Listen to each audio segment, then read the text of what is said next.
Welcome back to Listen St. Louis with Carol Daniel on 9 PBS. Clarity, understanding, and empathy. Common values for those on the front lines charting a bold way forward for African Americans in St. Louis. Stay tuned as we talk to these changemakers, visionaries, and overcomers. I'll ask the questions you want to hear and get the clarity we all need about the issues we face. That's next on Listen St. Louis with Carol Daniel on 9 PBS.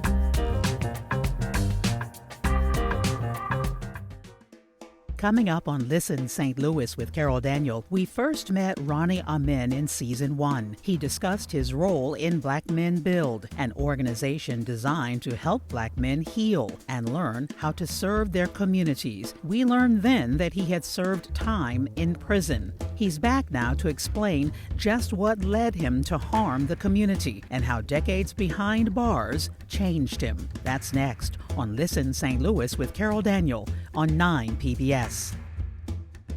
Listen St. Louis with Carol Daniel is supported in part by Midwest Bank Center, the Betsy and Thomas Patterson Foundation, and Orvin and Latrice Kimbrough.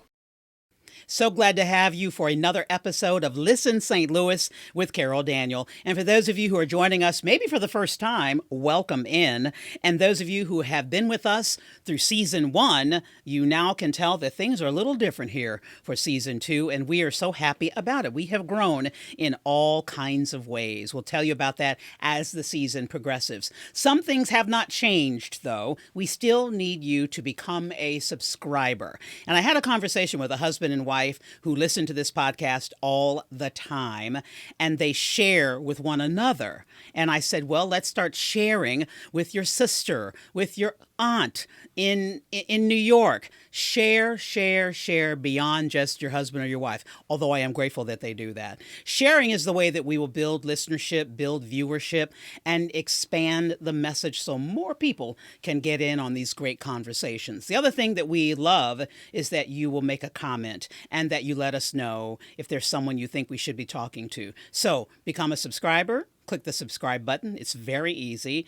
Click the share button. You can also download this podcast and watch it later. And don't forget to leave us a comment. Well, my guest today is a face you may recognize. He is a return visitor. We first met Ronnie Amiyn when last year when we discussed the work and the goals of Black Men Build, a grassroots organization that focuses not only on healing Black men and their families, but encouraging them to become politically active. That's what they do. But it was something that you said to me, Ronnie, that made me want to have you back. You said that welcome back, by the way. Oh, thank you. Thank you for having me. It's so good to have you again. Yes, ma'am. You said in that initial conversation that you examined yourself as a man and you found that you did not measure up as a man. Yes, and ma'am. That touched me so much that I've wanted to explore more of your personal story. So first of all, why did you examine yourself as a man? I think, I know that I was at a crucial point in my life where I really needed to make sense of my existence. I was not happy with myself. I was ashamed of myself. I was embarrassed. And that is because I was in prison. Well, actually, at that time, I was in jail. And I knew that I didn't want this to be my reality. I knew that something happened in order for me to get at this point. So I needed to examine what happened. And all my ideas or thoughts of what a man was, a responsible man, a healthy man, I don't think that I equated to any of that. So I had to really do some deep introspection and deconstruction and examine those things. The history, my past, my engagements, everything that contributed to who I was, I needed to examine it. You're 50 now. Yes. How old? You're smiling. We're happy to be alive. Yes, I'm happy to be alive. Let me tell you. How old were you when you went to jail and then went to prison? I just turned 19. Oh my! When I went to jail, and then when I went to prison, I was 20 or 21. Yeah. What did you do, if you don't mind? So I created serious harm in my community by attempting to rob some folks, and that spent out of control and ended up hurting people, assaulting people in the midst of it. And prior to that, I had lived a life that cultivated hardship for many others. I sold drugs, and my relationships were horrible. But yeah, that's what I went to jail for, the robbery and assaults. Can you take us back to the moment when you decide that you're going to sell drugs? What was that conversation with yourself or someone else talking to you? What was that like? There was no moment. It was a progression or a series of things in my life. Having both parents who had addictions. I experienced a life that was kind of difficult at times. I remember one of my parents having an addiction, and excuse me, it drastically changed our quality of life. I remember what it was like to have a parent cop drugs in front of you while you were a child. I remember what it was like being so hungry at home and having nothing to eat, and my whole body ached, being so hungry, and the embarrassment of having to go to neighbors and family members asking for food. I remember how it felt. I remember how it felt knowing that we were being evicted from our apartment, that it was all I knew. Generations of family was in that apartment or in that apartment building. And then having to transition to another parent who was having their own challenges. And I didn't understand it at that time that, people go through things in life. I didn't have the coping skills that would enable me to, just figure this thing out, or process things in a very pro-social and healthy way. I personalized everything. And then there was a series of things that just kept happening in my life. So there was times and junctures where I would say, the world didn't care about me, so I'm not going to care about the world. And I mention this often. So I remember I'm originally from Boston, Massachusetts, and I moved to St. Louis as a teenager at 15 years old. And as a teen, your peers are your world. Right. And I just tried so hard to fit in. And all my friends either had fancy cars because of what they were doing in the streets, or having nice clothes. And here I am with my beat up clothes, with a mother who was trying to make it, trying to make it, doing the best that she could and providing. But I didn't have the means like everybody else, but I wanted to fit in. Yeah. And then after a while, that starts to wear on you, you know what I'm saying? And I remember going to Job Corps, and I had gotten kicked out of schools. I went to Normandy, got kicked out of Normandy. Why did you get kicked out? Being a new kid, there was a lot of attention. Yeah. Kid from out of state. And I remember somebody tried to press me. One of the guys tried to press me and try to show off for his friends. And that was a bad decision for him, and it was also the bad decision for me. Because I was like, yo, leave me alone, man. I don't want no problems. And he kept pressing. You're in high school? Yes. Okay. In Normandy. And I felt threatened, and I responded to it. And he was on the hard end of that dispute. And so I got suspended, which was the last semester of school, which forced me to go to summer school. And it was kind of a similar situation when I went to another school, Hazelwood East. So then after that, I went to Job Corps. And this is a poetic way, because you have a way with words, Ronnie, a poetic way of saying that you beat the living daylights out of him. No, I just responded. Oh, you hit him one time? Well, it was something like that. Okay. I don't want to romanticize it at all, but you got into a fight. Yeah. And got suspended. Yeah. And then went to another school, and now you're at Job Corps, which we hear great things about Job Corps. Yeah, it was. And then we hear dead end things about Job Corps. I mean, of course it had its challenges, but I can look back and reflect that there was a lot of benefits. And I wish that as a teenager, I really understood what that was. Because here I am living on campus, room and board, going and taking courses for free. I got my GED, then I'm in culinary arts. And I seen my friends in the street, coming up in a dope game. He didn't have a car a minute ago. He was driving his mother's car. Now he's driving the most fanciest cars within 6 months. I was like, yo. And there was some discipline and structure there, and I wasn't good with it because I felt like I was being held responsible for others. But they were just trying to teach us community, So I left in favor of going to the streets. But I did get a job. But I started selling drugs at the same time, and I wasn't good at it. Like everything that I tried to do in the streets, I just was not good with it. I'm a product of the city. I'm a product of the hood, but when it came to like real street stuff, I wasn't good with it. I am not a gangster. I don't have the heart of a gangster, and even though I felt like, I'm trying to adopt this mentality, it just wasn't my core being. And I just wasn't successful in selling drugs. And the conflict that's a conflict. Yes. Between who you're trying to be, but yet you're not that person. Yeah. I remember, because there are certain things that you have to do selling drugs.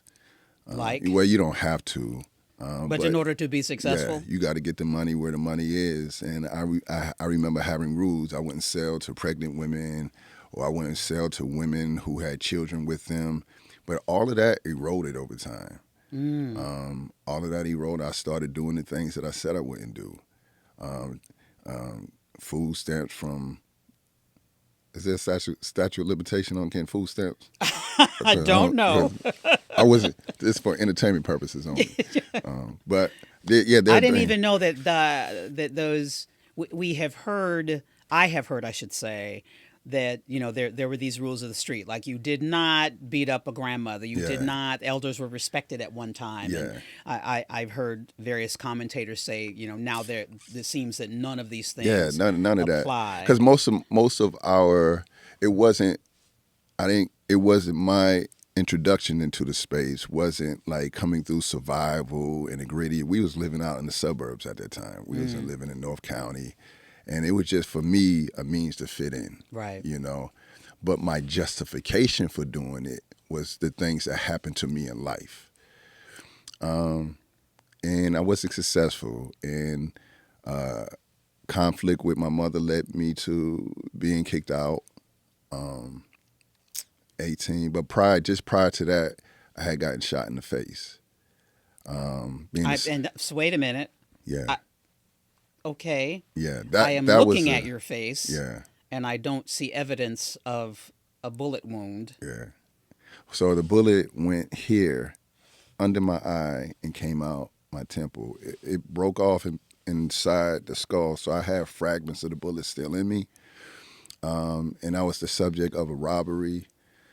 And that was really the straw that broke the camel's back for me. That was really when I really was trying to be like cold-hearted. How old were you then? I was 18. Okay. So you have not yet gone to jail or prison. Okay. No, I was 18. And in what way did that straw break? That meant it's like I was willing to really hurt people. Okay. I felt like no one valued my life. And like the code of the street is, you got to be willing to put in work. You got to be willing to put down whoever gets in your way, whoever's an adversary. And I wasn't quite there. I'll fight somebody, I'll knuckle up. But getting to the point of taking somebody's life, I don't think that I was there. Until you got shot. Until I got shot. Like I contemplated things that was so gruesome in my mind in terms of retaliation and get back, or anybody that approached me. And there was some programming coming with respect to, and a lot of people say do not, criticize or blame music or entertainment. The culture. Yeah, or the culture. But there was a lot of programming by a lot of stuff that I was listening to. And again, we're not justifying and we're not criticizing. But there is impact. But there is impact. So that's what it was for me. And then it just led up to really me trying to find a way while I was on the streets for real now. Selling drugs wasn't really getting it for me. And I was trying to ingratiate myself with some hood cats, showing them that I'm willing to put in the work. I'm tough like you. And and is it show still off. you trying to fit in, or is Yeah. this you trying to make more money? I think it's both. Okay. It was both at that time. Me trying to fit in and trying to make some money to not really fend for myself. Is there any voice in your head that's saying, you got this culinary experience? Nope. Okay. There was no positive reinforcement in my life at that time on a continual basis. There may have been instances where someone came in and offered something, and then I had the inclination to lean in. But the trappings of the street and environment got in the way. Yeah. So there was no constant reinforcement at all. I was just subject to whatever's going on around me.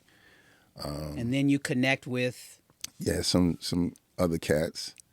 And they are robbing and they are hurting, physically hurting people. Yeah. Yeah. Not that selling the drugs is also physically hurting people, Yeah. but we know what we're talking about. Yeah. Just, excuse me. I'm sorry. But just more of the street culture that I'm trying to ingratiate myself in. And it came to a moment where I was with somebody and I suggested that we do a robbery. I've never robbed anybody in my life. Is this somebody's house, a car, Nah, outside of people out. business, or Yeah, just people. Okay. Yeah, people, random people.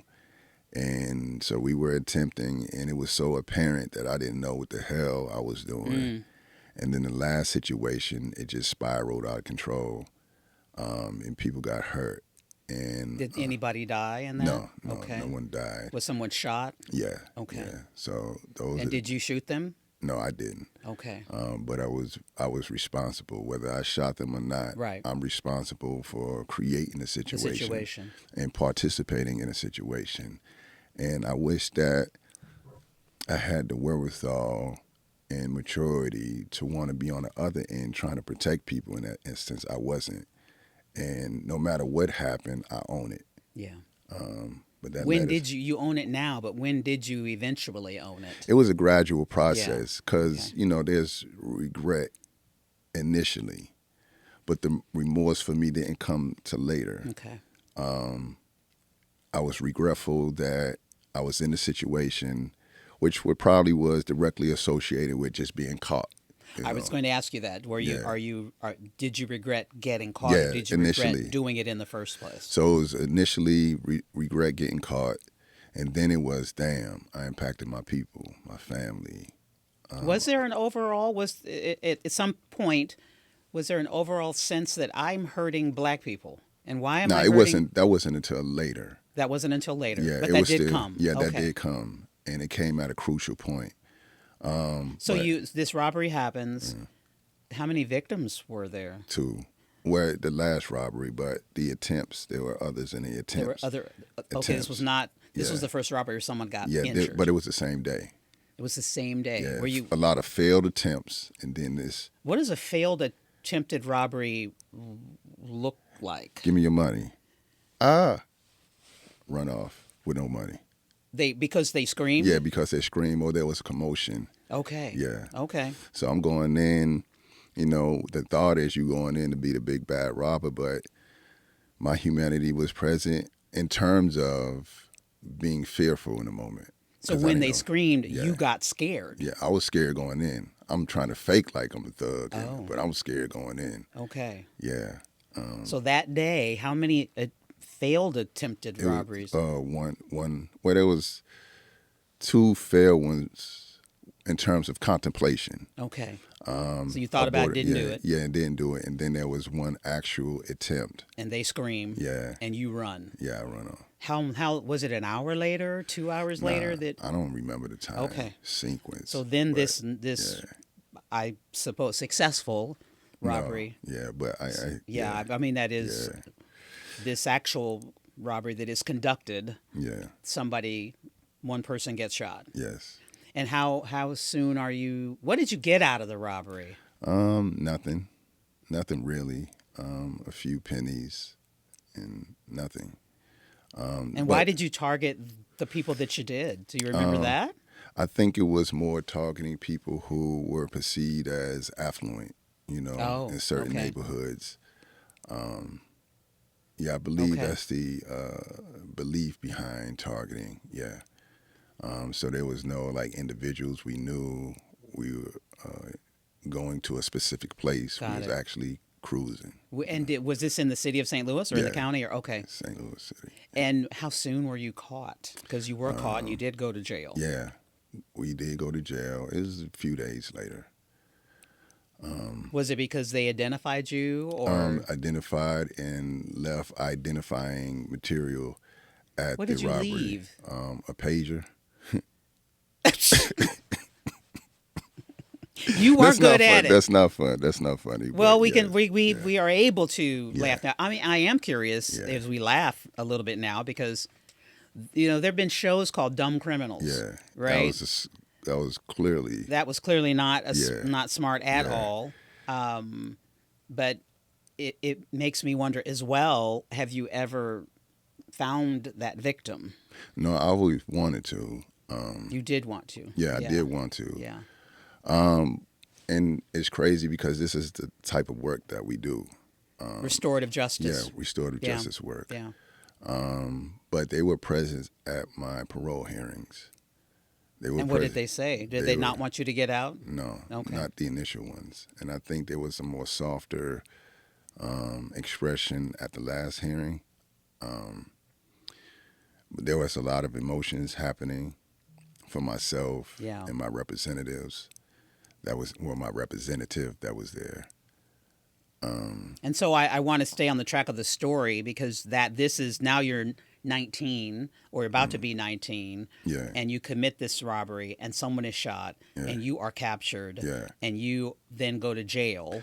Yeah, so it was the regret part that I mentioned, Yeah. and then thinking about how this has impacted my family, because I had younger siblings, Right. and growing up, like all of my friends, I was the only one who was the only child. Everyone had siblings, Okay. and I envied those dynamics. Right, right. And I always wanted a little brother to emulate Mm-hmm. me, to tag along, that I could rough up and help grow up. And I used to ask my mom for a little brother all the time. But it was my father, through my father's relationship with the woman who eventually became his wife. I got my first sibling, but it wasn't the little brother. It was a little sister. Mm-hmm. Which is different. I have older Yeah, brothers. very different. Mm-hmm. And The feeling of wanting to protect her. yes, and that was crucial in my transition as well. So I had a little sister and a little brother, and the last time I seen them, they were 7 and 5 respectively. My little sister and my little brother. When you went to jail? Yeah, I seen them about 6 months prior, Okay. earlier that year. Because they And live you in thought another about city. them though. Yeah, I definitely this thought about moment. it. Yeah, because I'm thinking about my life, right? How I got here, and first I was steep in this position of victimhood, right? I'm here because of this and that, and then I was Right. like, Nobody, no, everybody's yeah. out to get me. Yes. Yeah. But then I'm like, hold up. Now I am the boogeyman of someone else's story. I've impacted someone else's Yeah. life. And then it begins to evolve from there, this awareness. And now this is happening while you're in jail. Yes. And then on to prison. Yes. After you're convicted. Yes. So then it just came in levels and degrees. So it wasn't just this one thing. It was just this pathway. So I'm fortunate that I was walking upon that path.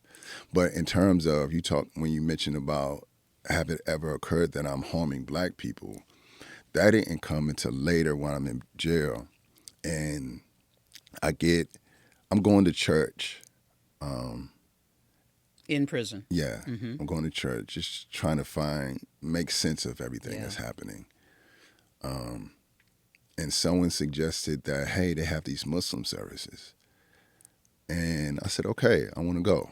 And I went, And then there was this gentleman that came in to facilitate the services, and he was familiar because I've seen him twice prior Okay.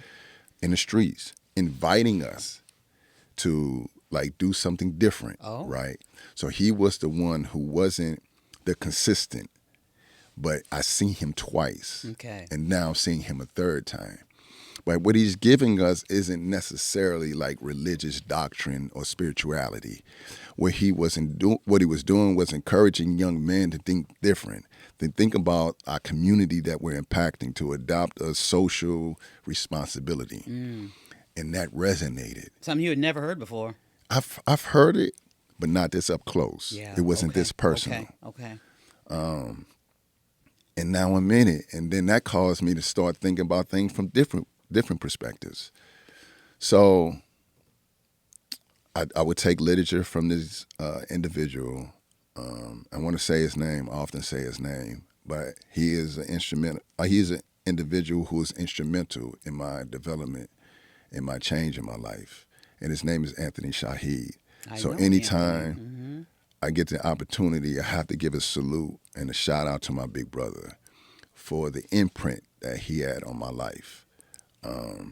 Because he came into my life by the grace of God at a pivotal moment, and what he had given me had helped in my trajectory And from that moment. so it's in this time that you examine yourself, Yeah. going back to the reason that Ronnie Amiyn is with us from Black Men Build, who was Yes. on a previous podcast, and I encourage you to go back and watch that podcast. And if you have men in your life, to get involved in what they do.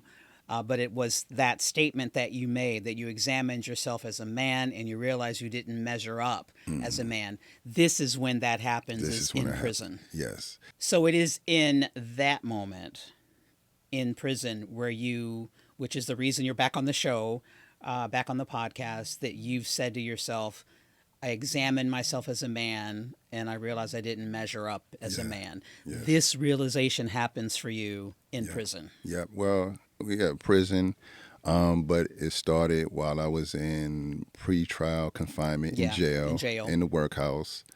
That's where the biggest realizations happen. And then after that, when I was actually in prison, that was the time that I really began to do the work. That was when I was introduced to individuals in prison that helped cultivate me, who mentored me, who poured into me, and really gave me a model for manhood. And it's absolutely crazy that you can think of that you will find these models within the confines of a prison. Right. But these are individuals who did their own work, individuals who had been in there for decades and went through their own process.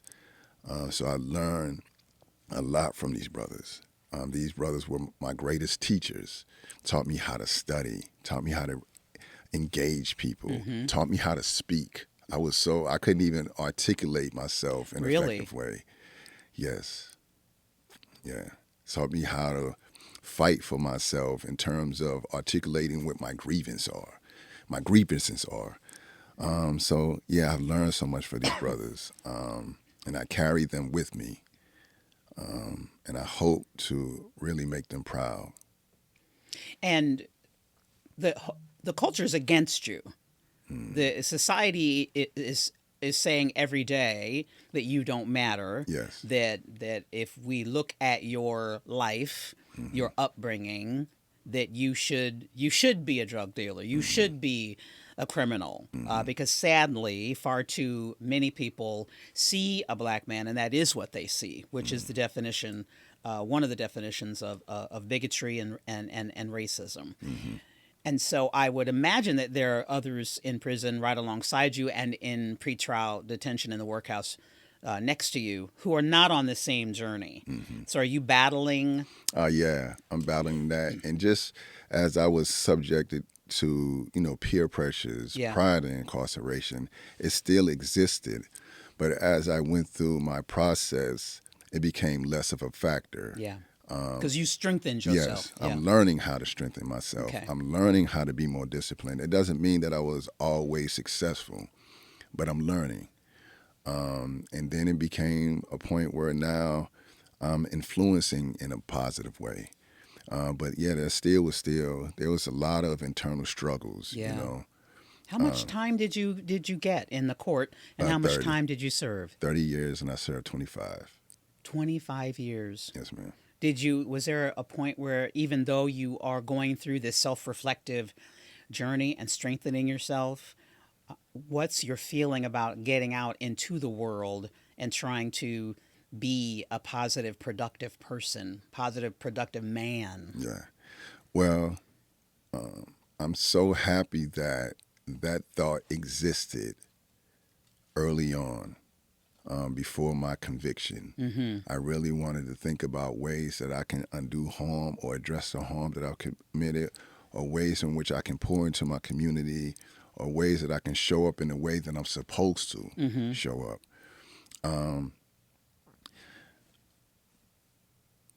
But to be honest, if I'm honest, I don't think that I was really able or had the skill sets to really be functional in the way that I wanted to, or I Yeah. desired to. At least you had the vision of Yeah, what the functional man you wanted to be, yeah, but knowing you don't have the skills to be that. So Yes. then what do you do to get those skills? learn. Sit at the feet of these brothers. Learn how to articulate. Learn how to organize. Learn how to live. Learn what integrity is, and Yeah. working to exist within my own integrity. Because there are a lot of people who say they want to serve. There are a lot of people who say they want to do good, but honestly, they're duplicitous and have ulterior motives. Right. And I've seen that because even some of the people who I looked up at one period of time, you know, they had their own challenges. Right. And I didn't want to come from a place of hypocrisy. I didn't want to come from a place of contradiction. I wanted to really be true and authentic in this path. So I worked to evolve and develop the type of character that will enable me to be that person. That doesn't mean that I'm 100% that person. That doesn't mean that I'm this person who deserves to be put on a pedestal and examined, or be that example. It's just, I know what it is, and I don't want to be That guy anymore. yeah, the corruption, part of the misguidance, part of the things that undermine our community. Yeah, so it was a process, and there were points where I think that I thought that I was cool. I thought that, yeah, I got it, but then something challenges you that says, "Are you really this cat? You really this guy?" And when you say that, Yeah. something, what the something is, the something, a bad relationship is the something, the difficulty on a job. What was the something that Well, would there's a challenge lot you? of somethings.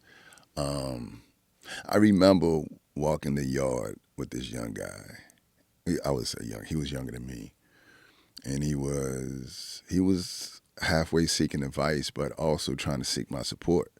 He says, "Hey, this guy that just came in that killed a relative of mine, and he was plotting revenge." And I really dug this guy. And in another space, I probably would have, "What's up? What's the problem? Let's go handle it." But I had to say, "I support you, and I really want to support you, but I want to ask you a few things. I want you to consider, why are you in prison?" And he thought about it. I said, "Are you in prison for harming or killing someone's relative or loved one?" And he says, "Yes." I said, "Have you made a change in your life? Are you sorry for that?" He says, "Yes." How would you feel if they wanted to exact revenge on your life? And he thought about it. I said, "Sometimes we get an opportunity to do something different, Yeah. do something better. Now, if you do this, it's just going to continue to cycle. And what are we trying to do?" Because he was a person on this pathway too. Right. But at that moment, he has to come to what the culture say he should do, as opposed to what is the better thing to do. And he thought about it, and he didn't do it. And that was a point where I was challenged. I was challenged with this situation, and I had to really challenge myself. Like, nah, don't succumb. Don't do what he wants me to do. Do what is the proper thing to Right. do. So I had many situations like that. Holding my friends accountable in jail for them violating other people and going against the culture. It's like, nah, you're not about to sexually assault this little brother in front of me or around me, and I don't want to hear no rap about it. That doesn't mean I was no tough guy or no Superman. It just sometimes you have to exist within the principles you espouse. And a lot of us, we say we're a type of person, but when we're met with the opportunity to be that, we kind of shrink or go to different course. And I was trying so hard to really be anchored in the person whom I'm trying to be. And that challenge, it still exists today. Right. Every single day. I have had the occasion to interview prison officials. A lot of journalists have. And I remember asking a prison spokesman how prevalent sexual assault was in women's prisons and in men's prisons, whether that was by guards or whether that was by the inmates themselves against one another.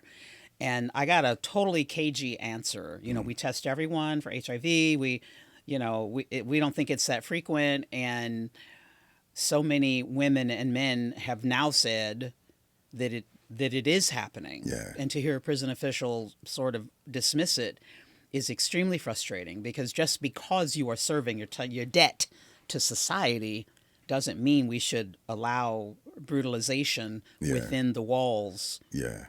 So that's the other thing. We're saying that people should, oftentimes as a society, we say people should be thrown away.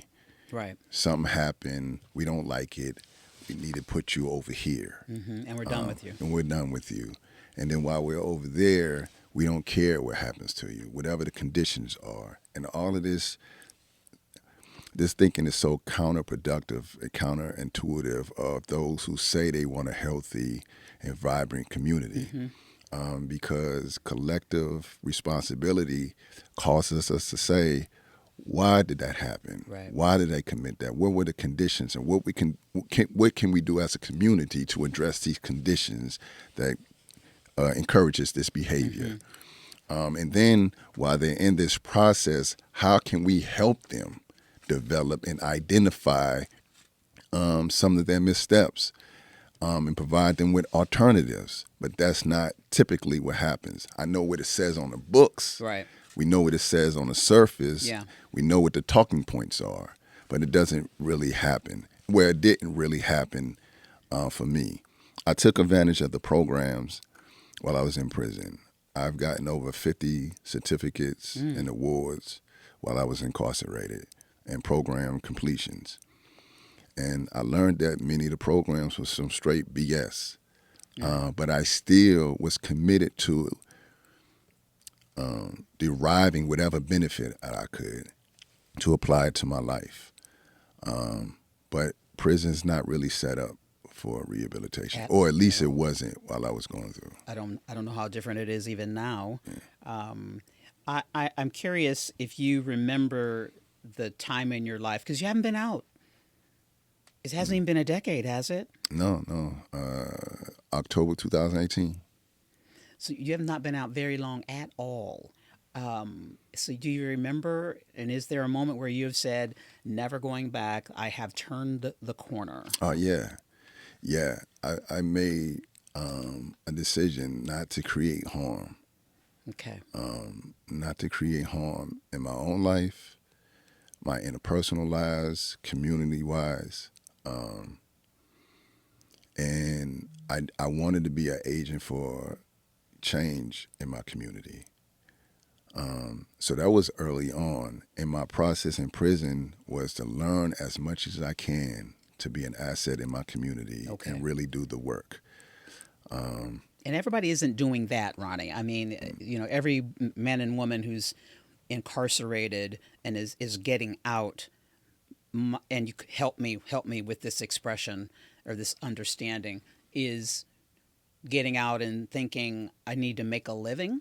Yeah. I got to find a place to live. Yeah. I do not want to come back here again, but I might. Yeah. But you were thinking, I do not want to cause harm. Yes. And that's a completely different statement. Yeah. One of the things that was a program that was beneficial for me in prison. There was a restorative justice program. And they had brought in people that had been impacted by harm and violence, and hearing their stories and hearing how their lives were impacted. And it reminded me of my own experiences. And a lot of times I think that we have experiences to cause us to rise to the best of our humanity, to rest in our compassion and understanding. But some of us, and for what happened for me, it made me want to be harder, not to feel and be disappointed and to be harmed. But I think that our hardships are, I would have hoped that my hardships would have allowed me to be more compassionate and have a different path, but that wasn't the case.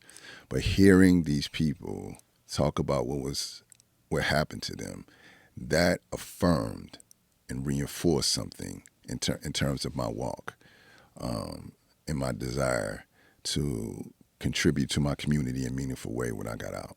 Have you gotten traditional therapy? No. Well, no. So therapy in prison, that doesn't happen. They have these group classes, but therapy, one-on-one therapy where you need it the most in prison, not going to happen. I don't care what any official says. Because they don't bring it in at all, or because they have some mental health professionals or whatever. Did you feel that you needed it when you were in prison? Absolutely. Yeah.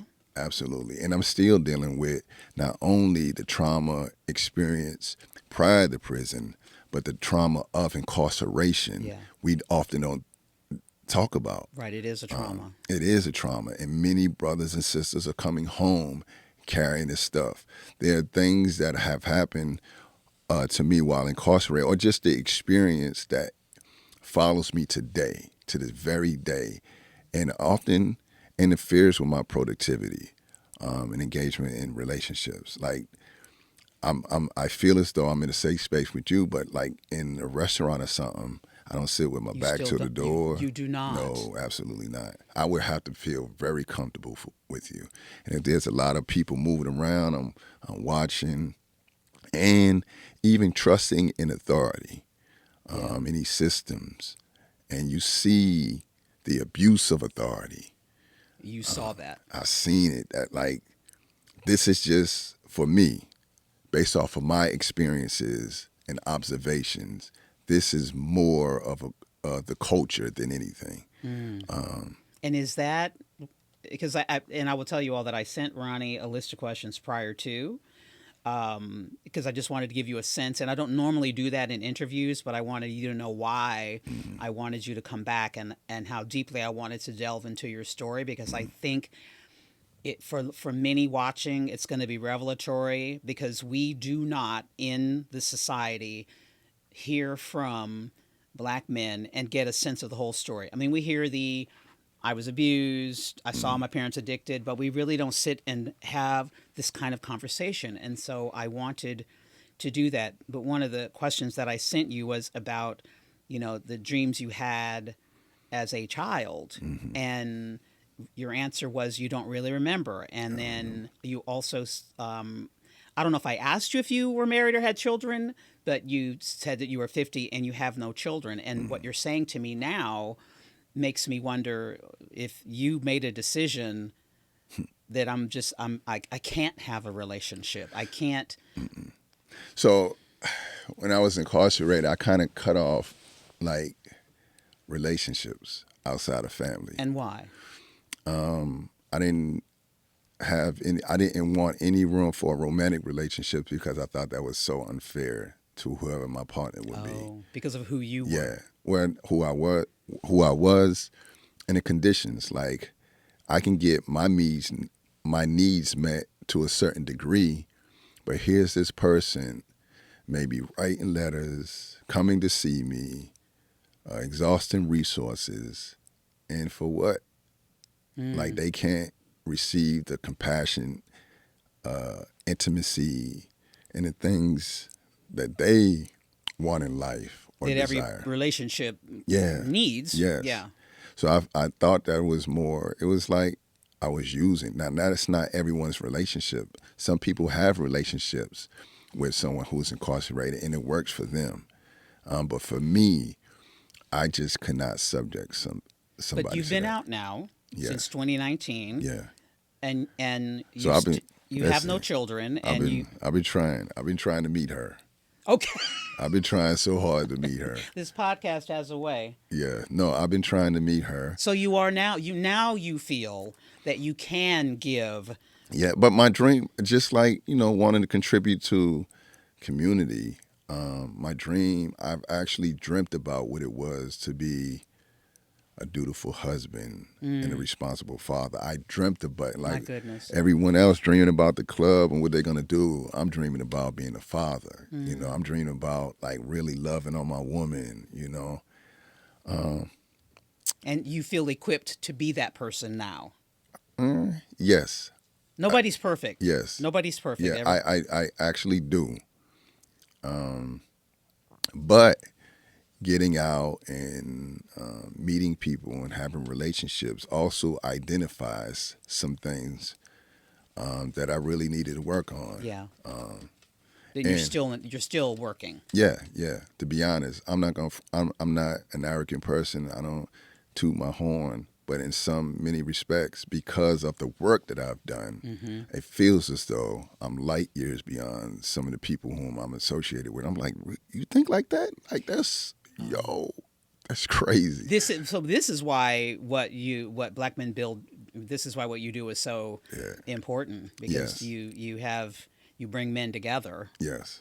To actually be vulnerable and talk about Yes. their feelings. And one question that I brought up to you was the advice you give to your younger self. And one of the things you said was, it's okay to feel. It's okay to feel. Just talk about that for a second. We live in a society that often defines what masculinity and For sure. manhood is. Yeah. And as far as I can remember, I was told to, if you fell or got hurt, suck it up and stop crying. And we're not encouraged to explore our emotions or to be expressive unless it's in a toxic way, unless it was in a so-called way that fortifies this machismo thing. Yeah. But I wish that, because I remember being like so compassionate as a child and so imaginative. Like I had this vast imagination, and it just felt like it was killed and stunted through my experiences in life.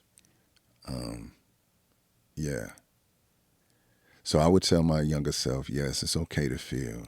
Explore your feelings. You also would tell your younger self that no matter the prevailing message, women are to be honored, protected, and uplifted. Yes.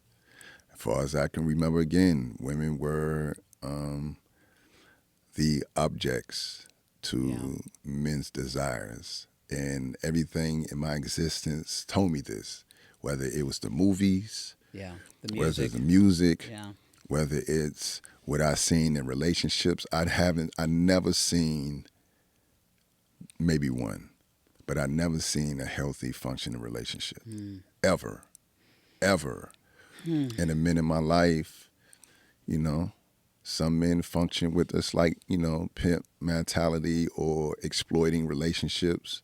I remember one of my adult people in my life telling me as a child, you got to have women in your life for different things, young brother. You got to have the woman for the money, the woman that can cook, the woman's going to satisfy your sexual urges. And it's more about exploitation rather than building relationships. And if you did love a woman, you were a sucker because she's going to use you. You can't trust women and all this other nonsense. And I carry that in life. And I've seen it play out in relationships. And that's what I had to go by. And I think what we're seeing even now is for women who, because we have far too many single parents and those who are doing it and do it well, but that's not the intention. We should be in loving relationship, raising children together. Yes. But now we are seeing generations of women who didn't have a loving father in their lives or have a mother in their lives who was working 3 jobs. And so now we're seeing, and I remember this as a reporter, when we saw the number of women going to juvenile detention, the number of women going to prison was steadily increasing. Increasing, yes. And the fastest growing population of Black women. Yes. Fastest growing population. Yes. Prison. Yes. Before we let you go, and again, Ronnie was with us our first season last year and you're still with Black Men Build. Yes. And people can learn more about it on your website. Yes. And get involved by going to your website. But this season, we are asking each guest the very same question, which the podcast is called Listen St. Louis, of course. Listen St. Louis with Carol Daniel. And so I am curious, Ronnie, who should we be listening to? I don't impose my spiritual views on anyone. But I would be remiss if I didn't say, learn and trust and listen to your Creator. Listen to God. Seek guidance and comfort. And I know there's a lot of ideas of who the Creator is, a lot of different ideas of spirituality and how to walk. But I want to say that I truly believe that there's a Creator, and we should work hard to listen to our Creator, the one who designed us, to learn our purpose, learn how we should function, and how we should interact with one another, and gives us also a message of empowerment. Mm-hmm. You know, I'm a creation of God. I'm the creation of the Creator, Right. the best artist, the best who designed. So yes, listen to God, listen to the stories in your scriptures that will help fortify you and uplift you and give you an idea of a world to help you navigate through trials, turmoils, and tribulations. I think we should listen to those who came before us, especially people of African descent. We have rich traditions. And I feel as though because of the muck of the world, there is a detachment from those rich traditions, our culture. And there's a lot of people who are dissatisfied with the way of the world or the state of our country or our communities. And we want to challenge the powers that be, and we want to create new ways. But guess what? A foundation was established long before us when conditions were far worse. So learn from the people who came before you, the freedom fighters who came before you. That's who we should be listening to. We should be listening to our elders and really strengthening our intergenerational connections. Because now there's like a detachment, a schism between the elder generation and the younger generation. Right. But I feel as though that we really need to work to repair that. And the young ones sit at the feet of the elders, and the elders appreciate the ingenuity and the imagination of the young ones. So yeah, listen to our elders, listen to the creators, listen to one another. Men listen to our women, women listen to our men. Yeah. I can't let you go without asking you this one last question, truly. And you're somebody, forget what politicians do, policy analysts, professors. We are focused, and we have always been focused on, they call it public safety, but we're talking about crime. We're talking about broken families. And perhaps if your parents were never addicted, your life would have been different. But based on having gone through what you've gone through and who you are now, how do we, and this is a very broad, huge, deep question, but how do we ensure, or at least chip away at the number of young men and women, black men and women, who are engaging in crime? How can we stem the tide? Yeah. I believe that we cannot, in a very serious and honest way, talk about crime and harm in our community without identifying the conditions that contribute to harm and violence in our community.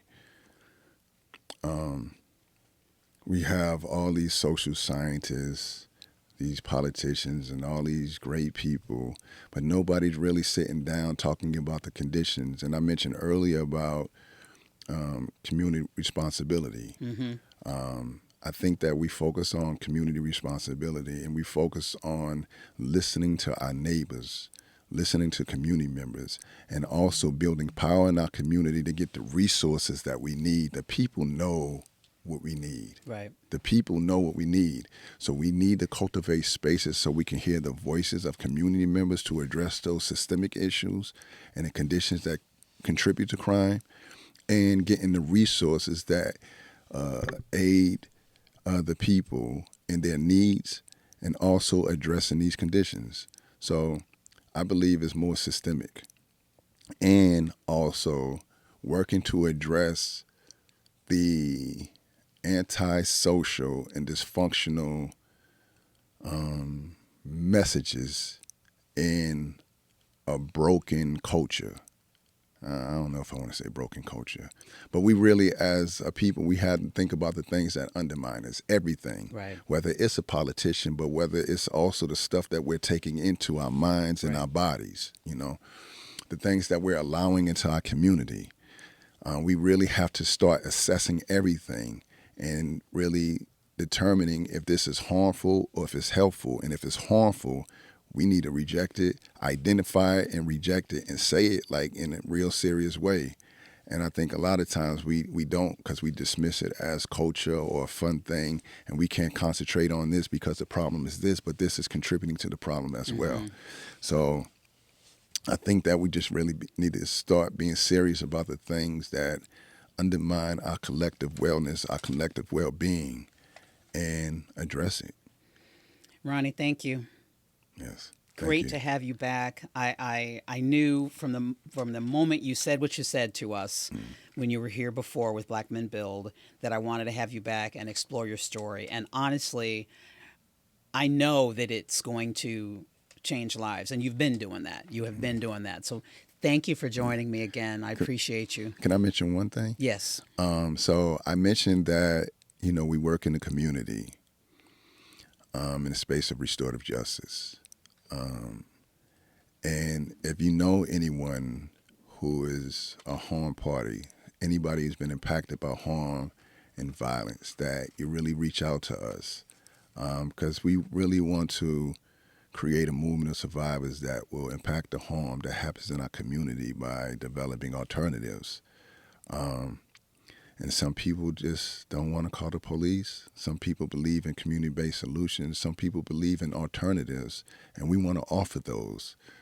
So we have resources where we provide therapeutic support, monetary support, material support, but the goal is healing and wellness. And the goal is healing and cultivating spaces of safety for our community. So they can call me directly. You can hit us up on our website. We're a Freedom Community Center. And not only is this my work, this is my life, and this is also the way in which I'm working for redemption and atonement for the walk that I have, the harm that I've created in my pathway. So my life is going to be dedicated to promoting healing and wellness and safety in our community. And we just want to invite people on the path. Well, we salute you. Thank you so much. Thank you. Thank you. And thank you for joining us for another episode of Listen St. Louis with Carol Daniel. This season, we are talking to visionaries and to overcomers like Ronnie, who are charting, as you heard me say at the beginning of the podcast, charting a bold way forward for African Americans in the St. Louis region. That's what we are doing this season. So you can join us in this effort by sharing, by becoming a subscriber, by downloading the podcast, by liking the podcast, and by commenting as well. We thank you so much for joining us on another episode of Listen St. Louis with Carol Daniel on 9 PBS.